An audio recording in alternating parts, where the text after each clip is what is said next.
Hi, everyone. Welcome to This One's Dedicated To. I'm Chris Barton.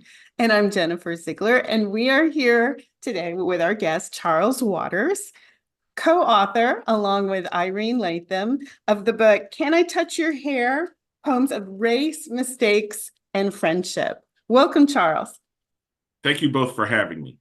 Thank you for being here. So, Can I Touch Your Hair has two authors and two illustrators. So, that Sean Qualls and Selina Alko. So, that's four dedications. To start us off, would you please read for us the dedication you wrote for Can I Touch Your Hair?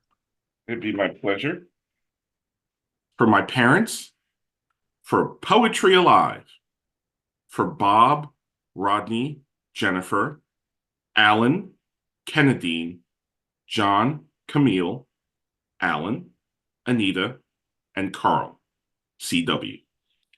All right. So why is this book dedicated to all the people that it's dedicated to? And let's start with your parents. Why is this book dedicated to them? Well, my parents have been supportive of me and my journey throughout the years.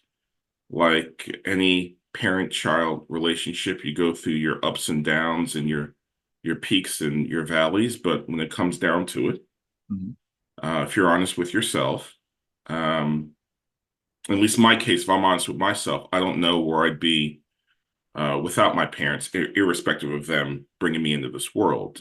They've given me support, they've given me grace, and I've done the same for them as their son, as best I can.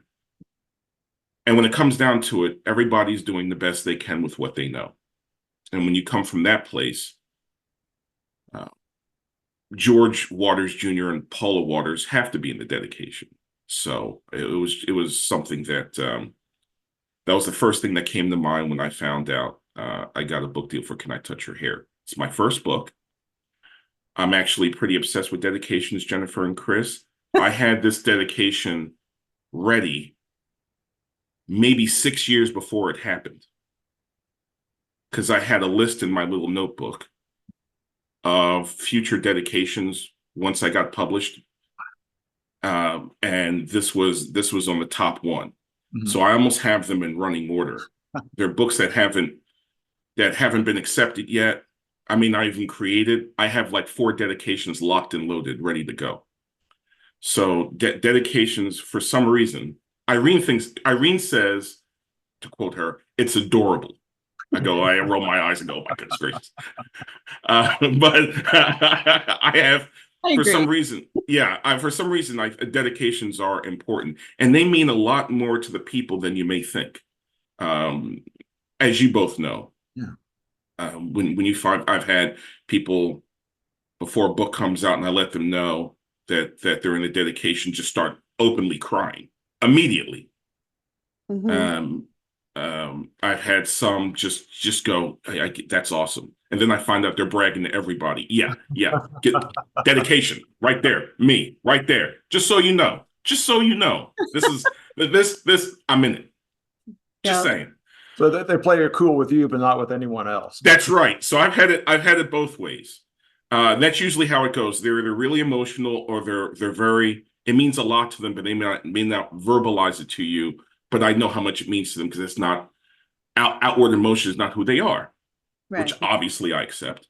But then I find out through the grapevine they're telling people. Oh. So dedications mean a lot to me.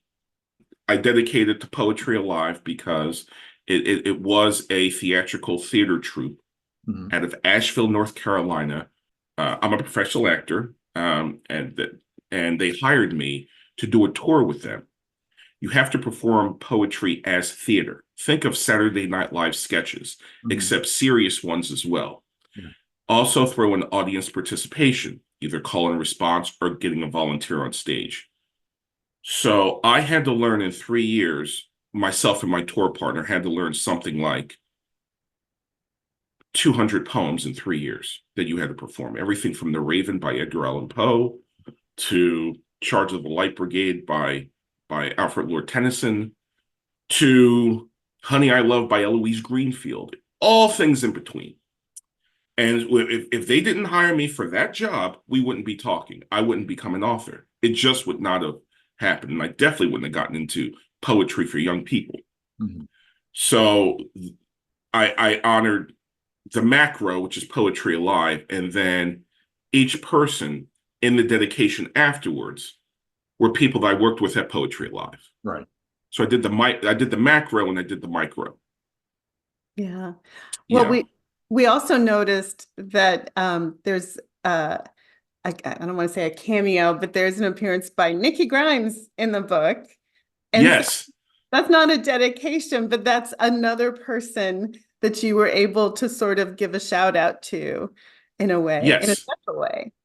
Yes. Well, Nikki is someone who's work. I don't know Nikki. I've met Nikki personally now a couple of times. So Nikki and I, we see each other, we give a hug, we talk, we catch up.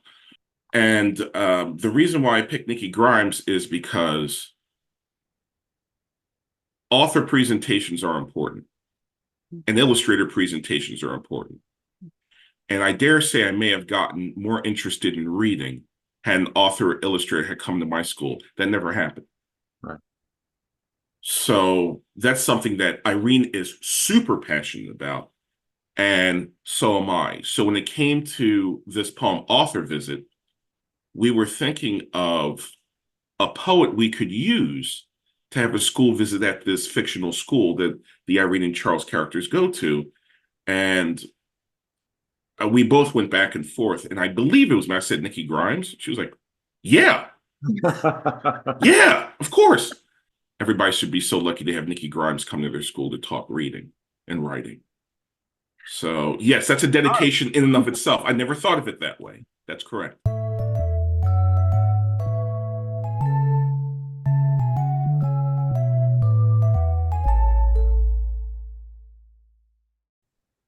What does it say about your Poetry Alive friends that you included them in the same dedication as your parents? I couldn't imagine not having the dedication being this long. And I Right. told Carol Hins, the associate publisher at Lerner Publishing Group, who edited Can I Touch Your Hair? I said, now, Carol's my first book. You have to work with me here. I got a lot of ground to cover. And she said, okay, here's how we can make this work. Just don't use their last names. If you don't use the last names, I think we can fit it Yeah. on the page. Because like you said, Chris, there's other dedications, and they're all equally valuable. You got Irene, Sean, and Selina. So there's a lot of groundwork to cover, but it's my first book, so I don't know if I'm going to get another one.